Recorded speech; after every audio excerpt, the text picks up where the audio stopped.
de Belém vos nasceu hoje o Salvador, que é Cristo o Senhor. Lucas 2:11.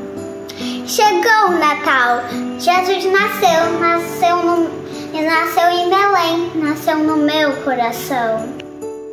Chegou o Natal, Jesus nasceu em Belém, nasceu no meu coração. Isso mesmo, Claudinha, muito obrigado por essas boas-vindas que você está dando a cada um de nós. A mim, assistindo você aqui, assistindo no culto, mas também a tantos que estão neste culto participando, puderam ver as suas palavras de um Feliz Natal em nome da Primeira Igreja Batista do Rio de Janeiro. Obrigado, mamãe, irmã Aparecida, obrigado, papai, irmão Hugo Boff.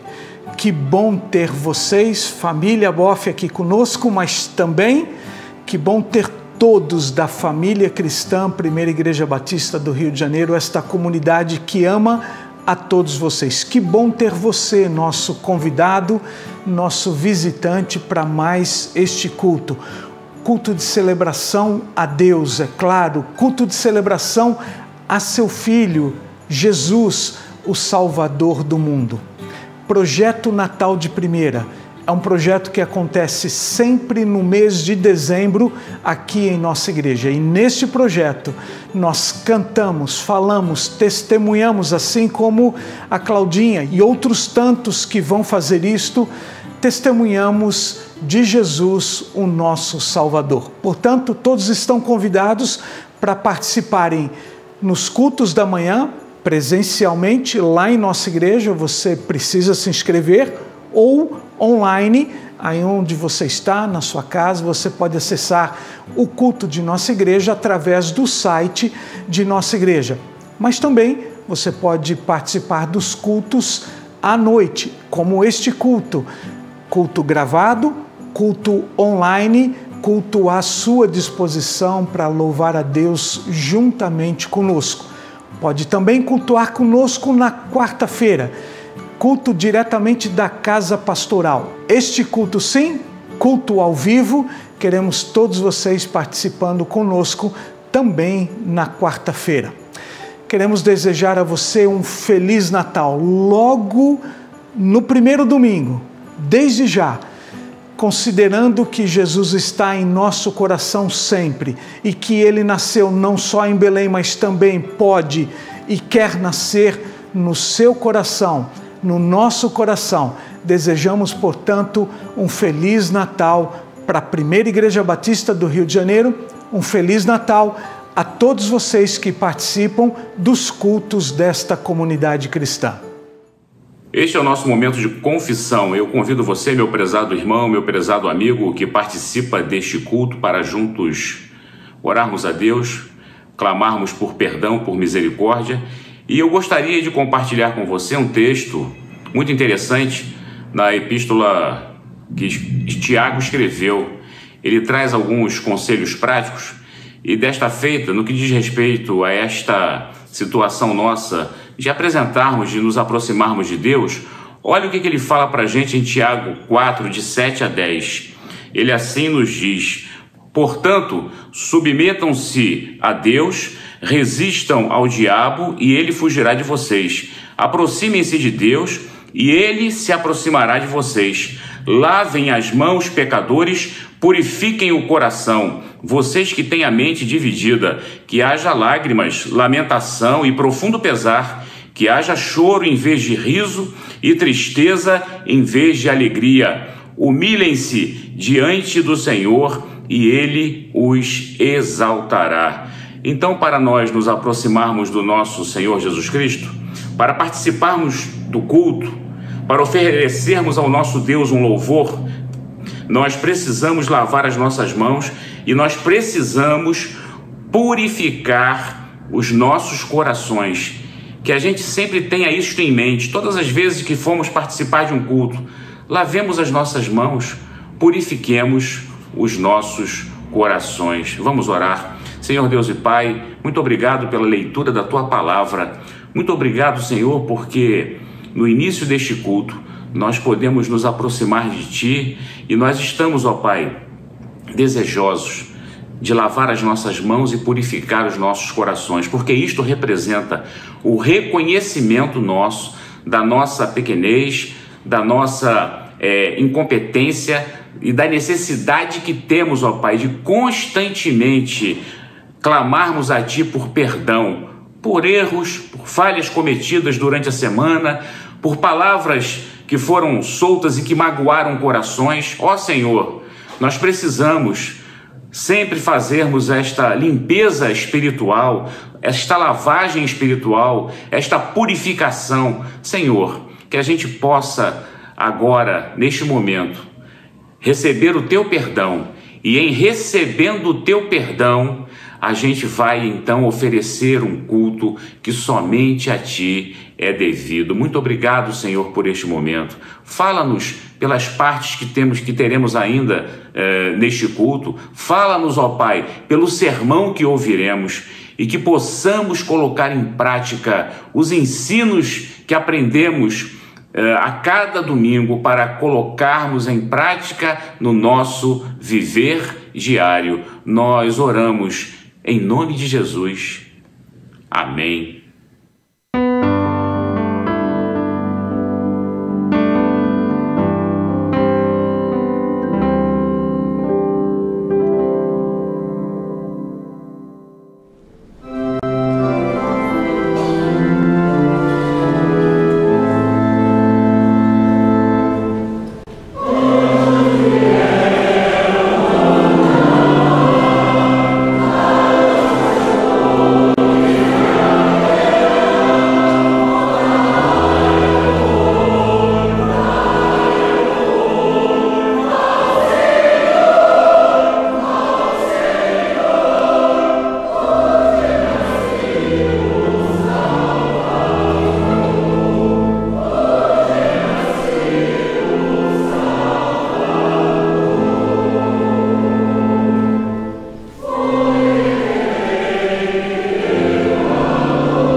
É muito bom ter a sua companhia conosco, meu querido amigo, meu querido irmão. Que Deus abençoe a sua vida e fale ao seu coração nesta noite. Nós queremos aproveitar que hoje é o primeiro domingo de dezembro para expressar a nossa gratidão aos irmãos que têm ajudado na composição, na feitura e na transmissão dos cultos da noite agora, não é? Então nós agradecemos ao ministro de música Eduardo Transkovesky e também à empresa que ajuda, né, a empresa do irmão Felipe de Matos, que nos ajuda na montagem, na transmissão. Queremos agradecer a Secom, os irmãos que nos ajudam lá na cabine, fazendo as gravações, colocando as letras, enfim, são irmãos fantásticos, como é o caso do irmão Carlos Roberto, o irmão Luiz Persiliano, sua esposa Luciana, a Raíssa, Muito obrigado a esses irmãos. Obrigado também aos irmãos da Gerad, Gerência Administrativa, na pessoa do seu líder João Marcos, e também a irmã Marlene Vasconcelos, que faz essas lindas flores, que as exibe, que as compõe, né, e deixa aqui, fica muito bonito. E aliás, por falar em Marlene Vasconcelos, eu queria também aproveitar para dizer que chegou dezembro, e em chegando dezembro, nós temos a decoração do nosso santuário feita pela irmã Marlene Vasconcelos. A concepção é dela, a ideia é dela, e também a supervisão, auxiliada pelos irmãos Mário Sevilha, José Antônio, Nelson Coelho e João Marcos Sorém. E este ano a decoração, quem estiver vindo domingo de manhã, vai acompanhar a beleza da decoração. O motivo, o tema é que a doce música do céu encha este lugar. É uma música em inglês, um hino em inglês, traduzido pelo Faustini em 1980, e essa música então está nos arranjos espalhados aí pelo santuário. Quem estiver vindo domingo de manhã, verá essas coisas maravilhosas. Muito obrigado, irmã Marlene, que Deus abençoe a sua vida também. Obrigado também a você que tem contribuído para o sustento da obra do Senhor, porque se você não contribuir, a obra vai fechar, a igreja vai fechar. É isso mesmo, se nós não contribuirmos, a igreja fecha, porque não tem como sustentar, pagar apagar a conta de luz, e a luz vai apagar em vez de pagar. Ou seja, nós temos que sustentar a obra do Senhor. O Senhor nos deu esta tarefa e nós a cumprimos com a maior alegria. Eu desejo ler para a nossa meditação nesta noite o texto da primeira página do Novo Testamento, que é Mateus capítulo 1. Mateus capítulo 1, versículos 18 a 25, diz assim: Foi assim que nasceu Jesus Cristo. Maria, sua mãe, estava prometida para se casar com José. Antes do casamento, porém, ela engravidou pelo poder do Espírito Santo. José, seu noivo, era um homem justo e resolveu romper a união em segredo, pois não queria envergonhá-la com uma separação pública. Enquanto ele pensava nisso, um anjo do Senhor lhe apareceu em sonho e disse: José, filho de Davi, não tenha medo de receber Maria como esposa, pois a criança dentro dela foi concebida pelo Espírito Santo. Ela terá um filho e você lhe dará o nome de Jesus, pois ele salvará o seu povo dos seus pecados. Tudo isso aconteceu para cumprir o que o Senhor tinha dito por meio do profeta. O profeta havia dito: vejam, a virgem ficará grávida e ela dará à luz um filho e o chamarão Emanuel, que significa Deus conosco. Quando José acordou, fez o que o anjo do Senhor lhe havia ordenado e recebeu Maria como esposa. No entanto, não teve relações com ela até o menino nascer, e ele lhe deu o nome de Jesus. É Natal, falemos de amor. Vamos orar. Senhor Deus, nós nos curvamos diante da Tua presença nesta noite, na certeza de que a Tua graça, que trabalhou toda a nossa salvação, trabalhou na preparação dela ao longo de séculos, essa mesma graça nos supra agora, falando-nos ao coração e à mente. Nós oramos em nome do Senhor Jesus. Amém. Era uma vez um casalzinho apaixonado. Eles se conheceram na mesma cidade e ele era um pobre carpinteiro com um futuro mais ou menos previsível. e ela ajudando a mãe nas tarefas domésticas. Uma adolescentezinha, ela, humilde também. Os pais de ambos fizeram um acordo em que os dois se casariam, ou talvez, dado a idade avançada do José, pode ser que ele mesmo tenha acertado com os pais dela. No espaço de 1 ano, esses pombinhos seriam formalmente casados e teriam que esperar 1 ano.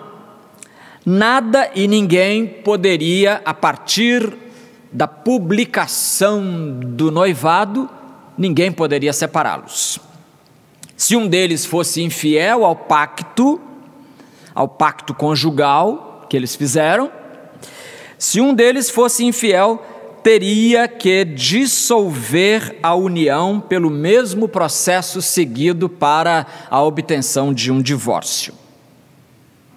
As coisas iam fluindo, as coisas iam acontecendo muito bem. Eu acho que José estava feliz, eu acho que Maria também estava feliz. Até o dia em que Maria chegou para os ouvidos de José e cochichou: estou grávida. Grávida? Como assim? Explica isso aí, mulher. Bom, o restante da história você sabe. Você ouviu o texto que eu acabei de ler, e um texto do qual nós extraímos algumas lições sobre o amor. Sobre o amor.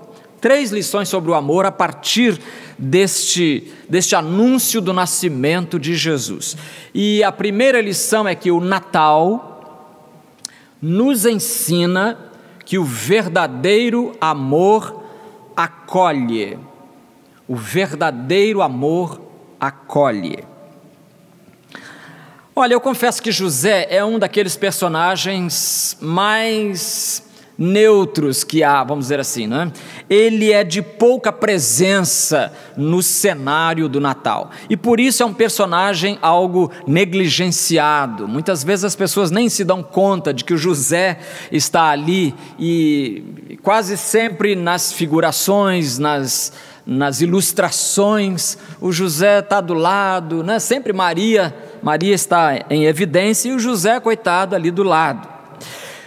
Quando José fica sabendo que a sua noiva está grávida, ele fica enormemente perturbado. E eu pergunto a você, é sem razão? É sem razão que José vai ficar enormemente perturbado? Claro que não. Afinal de contas, é a noiva dele, é a moça que ele ama. E então José passa a vivenciar esse momento que é extremamente delicado para ele. Talvez, eu suponho, talvez nem conseguisse dormir direito, já que estava sob a pressão, como diz o comentarista Mateus Henrique, ele estava sob, aspas, a pressão de pensamentos confusos. Pressão de pensamentos confusos. E o que você faz quando você não sabe o que deve fazer? O que é que uma pessoa deve fazer quando ela não sabe o que deve fazer? José enfrentou, na verdade, o seguinte dilema. Na prática, o dilema que se lhe oferecia era o seguinte: ou acusar ou acolher. Acusar ou acolher. Ou ligaria para a polícia e denunciaria a noiva como adúltera, ou tentaria protegê-la de um escândalo.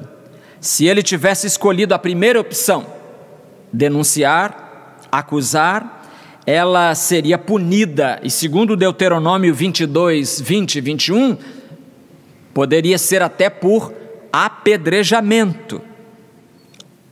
Se ela foi infiel, teria que pagar agora o preço.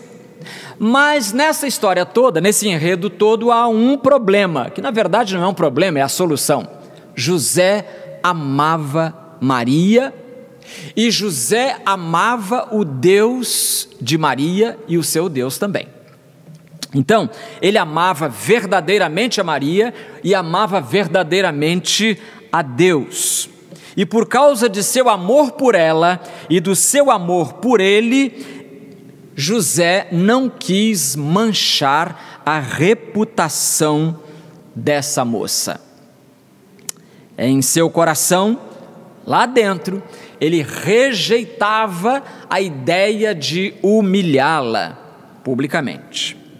Você sabia que o verdadeiro amor protege? O verdadeiro amor protege o amado, protege aquele a quem ama ou aquilo a que ama. No texto de Romanos 13:10, a Bíblia diz: o amor não pratica o mal contra o próximo. De novo, o amor não pratica o mal contra o próximo, de sorte que o cumprimento da lei é o amor. No Brasil, em nosso país aqui, nos anos 80, nós tivemos uma onda execrável de crimes passionais. Era assim, alguns maridos, desconfiados de que as suas esposas os estariam traindo, pegavam em armas e matavam a mulher. Resolvia o problema, não é? Motivados pelo ciúme, pela honra machucada. Mas quando os repórteres chegavam para eles e perguntavam: mas o que o senhor fez? Aí o mané dizia assim: foi por amor, foi por amor. Que por amor? Faça-me o favor, por amor você vai matar alguém então? Por amor a Jesus eu vou matar o ateu? Por amor a Jesus e a sua moral santa eu vou matar aquele que não siga essa moral? Tenha paciência, claro que não.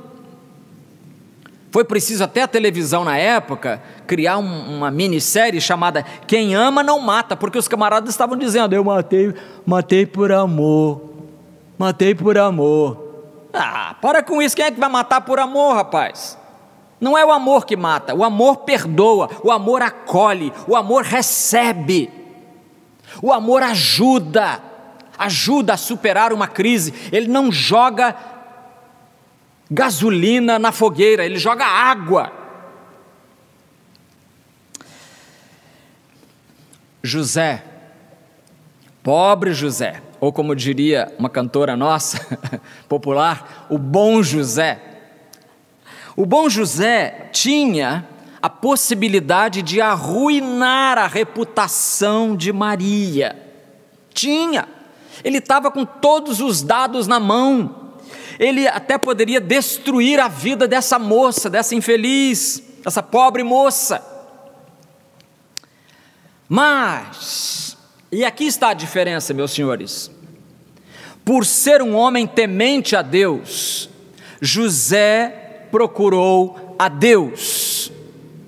Por ser um homem temente a Deus, ele não foi procurar uma cartomante. Por ser um homem temente a Deus, ele não foi se entregar à bebida, ele não foi se refugiar nas drogas, ele não pegou uma arma e saiu por aí matando todo mundo, matando Maria, o pai da Maria, o avô, o tio, a mãe, e depois matar-se-ia. Não, ele não fez isso. Ele também não apelou para a saída sugerida por um papa, o Papa Clemente VII. Olha o que ele fez. De acordo com o historiador Justo Gonçalves, o Papa Clemente VII tinha um problema na mão. Era o casamento do rei da Inglaterra, Henrique VIII. O casamento de Henrique VIII com Catarina de Aragão, poderosa filha dos reis católicos, Fernando e Isabel de Castela, A Catarina não dava filhos ao Henrique VIII. E aí o Henrique VIII queria o divórcio para poder se casar com uma mulher que lhe desse um herdeiro para o trono. Não adianta nem entrar no mérito disso aqui, porque é muito complicado para entender agora. Mas o Papa Clemente não poderia, Clemente VII, não poderia declarar nulo esse casamento. Ele não ia fazer isso porque ele iria provocar a ira de um homem poderoso, mas muito poderoso, um rei chamado Carlos V. E o Carlos V, é interessante como ninguém conhece o Carlos V, mas é um dos personagens mais poderosos da Europa. Ele era o Sacro Império Romano, ele era imperador, olha, da Alemanha, da Áustria, da França, dos Países Baixos ou Holanda, também de algumas regiões da Itália, ele era, e da Espanha, e a Espanha era dona da América, praticamente, com exceção do Brasil aqui, e lá em cima os ingleses, eles mandavam toda a América do Sul. Então era um homem poderosíssimo, e o Papa não queria contrariar esse homem. Então o que o Papa sugeriu a Henrique VIII? Você sabe o quê? O Papa sugeriu assim: olha, você não precisa se divorciar, você arranje uma amante, e tudo está resolvido, e fica quieto, não precisa jogar no ventilador, só faltou dizer assim, não havia ventilador, não havia expressão, portanto.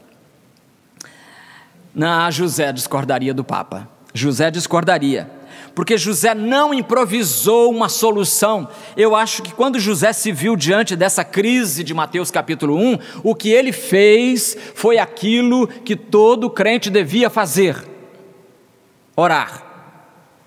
José foi buscar a orientação de Deus, ele foi orar pacientemente e pacientemente esperar a solução vinda do céu. E não é que os céus se abriram, isso é que é maravilhoso, os céus se abriram, porque Isaías disse que a mão do Senhor não está encolhida para que não possa salvar, ajudar, nem surdo o seu ouvido para não poder ouvir. O Senhor ouve e o Senhor age, sua mão faz coisas acontecerem. E o nosso Deus, você sabe, responde por várias maneiras. Ele pode responder, ele pode nos trazer orientação através de uma mensagem, de um sermão, pode. E quantas vezes eu mesmo fui abençoado na minha vida, e tenho sido até hoje, com respostas que Deus me manda através de uma mensagem que eu ouvi.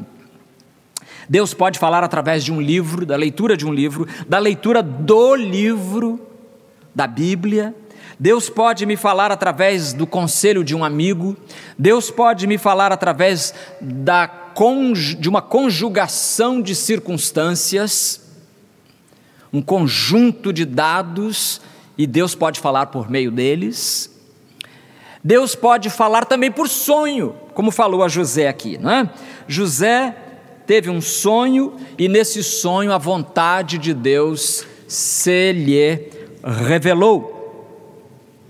E não apenas obteve José a solução para o seu problema, mas também ele recebeu uma bênção extra. Não apenas foi clareado o seu caminho, mas ele também recebeu uma bênção extra. Que bênção extra é essa? A bênção de criar e educar debaixo do seu teto aquele que seria e que é e que para sempre será o Filho de Deus, o Rei dos Reis, o Senhor dos Senhores. José pôde passar a mão na cabeça daquele menino quantas vezes, pôde ler-lhe histórias da Bíblia, pôde interagir com esse menino, talvez até sem saber quem ele vai ser no futuro, apenas sabe que é uma pessoa especial. Então Então, por isso, a Bíblia descreve a vontade de Deus como algo que é bom, agradável e perfeito. A vontade de Deus era que José recebesse Maria, e em José recebendo Maria, ele recebeu a bênção adicional de criar debaixo do seu teto humilde de carpinteiro aquele que vai reger as nações. Aquele perante quem para todo sempre nós cantaremos os louvores eternos. Ó, meus amigos, que bênção! O verdadeiro amor não prejudica as pessoas, mesmo sabendo, mesmo tendo dados, ela está grávida, olha aí, ó, faz um teste, faz o exame. Gonadotrofina coriônica vai aparecer no exame, ela está grávida. Mas e daí? E daí, se Deus está querendo que você ajude José? E José acolheu. Então a primeira lição é que o verdadeiro amor acolhe. Segunda lição é que o Natal nos ensina que o verdadeiro amor aguarda. Aguarda. Se José fosse um vilão, ele poderia ter chantageado Maria, não é? Bom, eu te apoiei, agora você me apoia também, que tal? Ele poderia vir para ela e encontrá-la com uma proposta indecente. Nome de um filme, né? Proposta indecente. Há coisa de umas 2 décadas, houve uma campanha lançada na Convenção Batista do Sul dos Estados Unidos, que é a maior convenção do mundo, mais de 13 milhões de pessoas, de crentes, e a campanha se intitulava Quem Ama, Espera. Quem ama, espera. E a ênfase era, obviamente, sobre o fato de que casais solteiros devem esperar pelo casamento para terem total intimidade sexual. O casamento. Eu acho que Maria e José concordariam em participar dessa campanha. Eles poderiam ser até os garotos propaganda dessa campanha, porque eles esperaram até o casamento. Sim, o último versículo aqui diz: no entanto, José não teve relações com ela até o menino nascer. Já casado, já sustentando a Maria, mas ainda assim esperando o sinal verde de Deus. Meus amigos, meus irmãos, isso vai totalmente contra a cultura do nosso tempo, não é? Totalmente. Dos nossos tempos hoje. O grande comentarista, um grande pregador e comentarista da Bíblia, John MacArthur, está vivo ainda. Ele escreveu no comentário de Mateus: a pureza sexual é altamente considerada nas Escrituras em ambos os testamentos.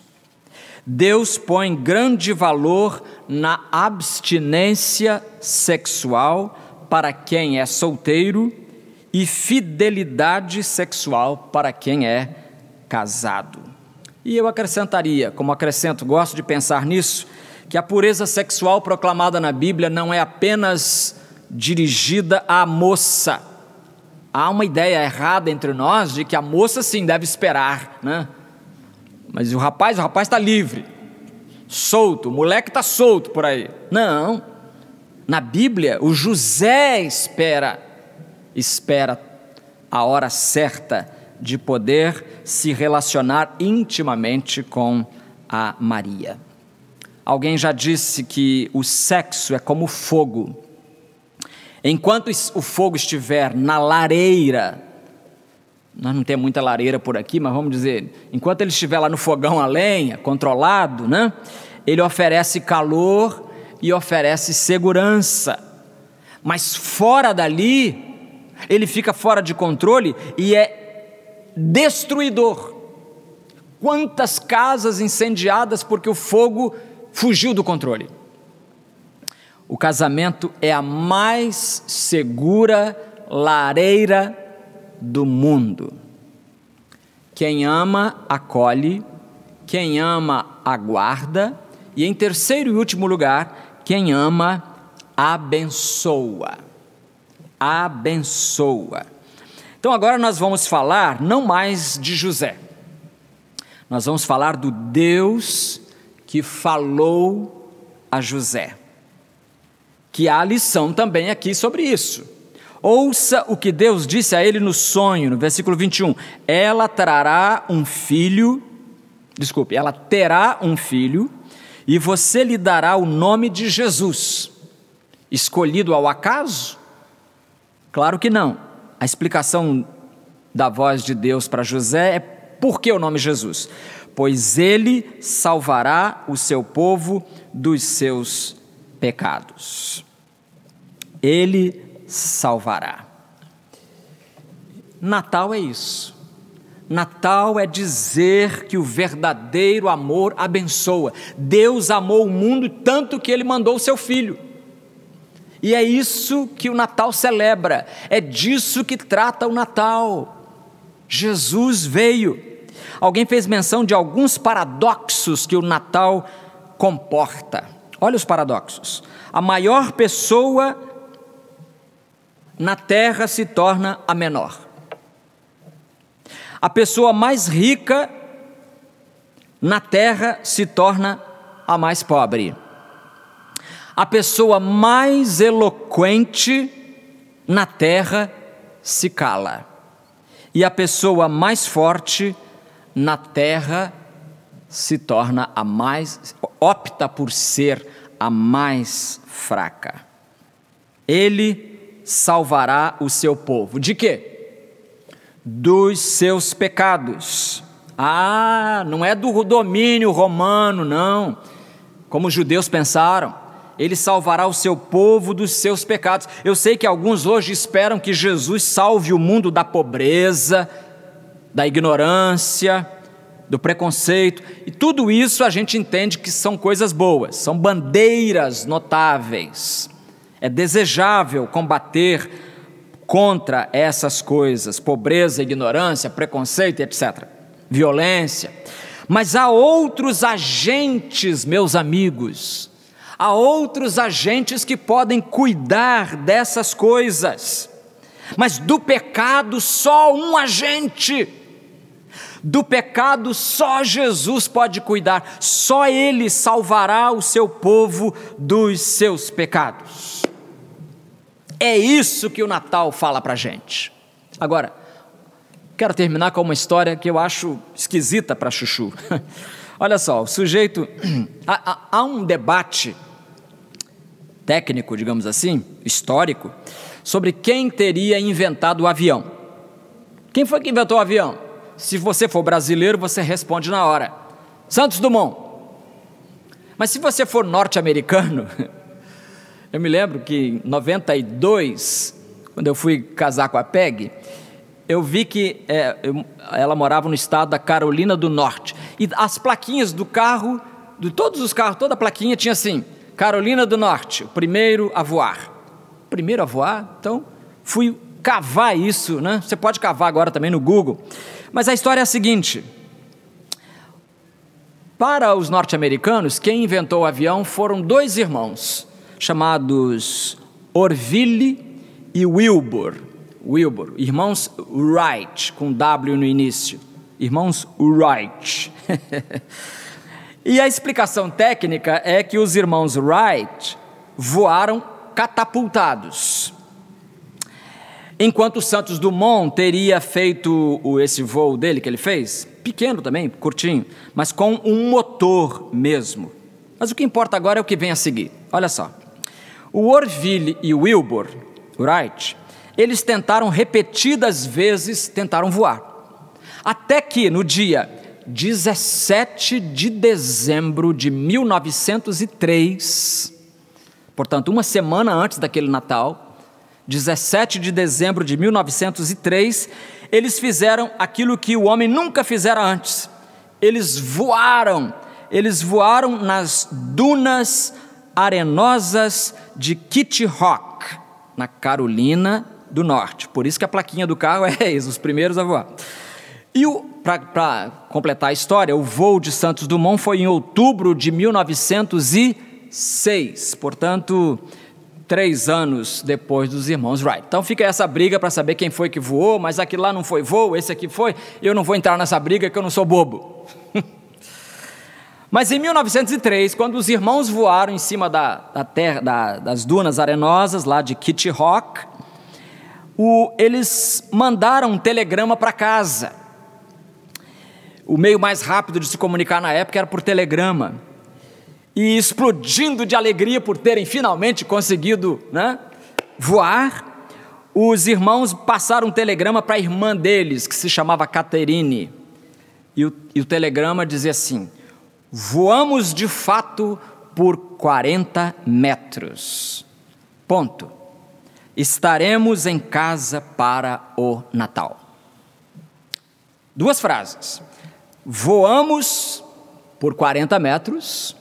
E a segunda frase, estaremos em casa para o Natal. E a irmã Catherine ficou maluca, ela saiu para a rua com um telegrama na mão e dizendo: meus pesados amigos, olha esse telegrama aqui. E esse telegrama hoje, você sabe, seria manchete no mundo inteiro, né? Se houvesse esse mesmo aparato de mídia que temos hoje. E ela correu então e foi para o jornal da cidade para dizer: olha aqui o telegrama, publiquem isso por favor, isso é a grande notícia do ano, do século. E o editor do jornal, ninguém sabe onde o sangue dele estava naquela hora, porque ele estava com tanta friagem, com tanto frio nas veias, que ele simplesmente diz assim: que bom que os meninos estarão em casa para o Natal. Que bom que os meninos estarão em casa para o Natal. Essa era a alegria dele, porque eles iam estar em casa. Em vez de dizer, eles voaram. Não, ele só estava celebrando o fato de que eles estariam em casa para o Natal. Eu penso, irmãos, que é exatamente isso que acontece a muita gente hoje. O fato mais emocionante do Natal é que Jesus veio. Isso é a manchete, essa é a manchete. Jesus veio. Mas tem gente que fica, tá chegando aí o Papai Noel no shopping, vai ter uma distribuição de presente aqui na esquina, vai ter um churrasquinho de gato ali na outra esquina, com o Papai Noel. Meu pai, o fato mais importante é que ele veio. Meu amigo, não tem outra notícia melhor para o Natal do que Jesus veio e ele salvará o seu povo dos seus pecados. Curve a sua cabeça. Ó Senhor, muito obrigado porque Tu nos amaste e enviaste o Teu único Filho para ser o nosso Salvador. Ajuda-nos a celebrar isso neste Natal. Em nome de Jesus. Amém.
meus queridos da PIB do Rio de Janeiro. Quem está falando aqui é a missionária Judite Rocha, missionária de missões nacionais no Lar Batista FF Sorém, próximo a Palmas, aqui no Tocantins.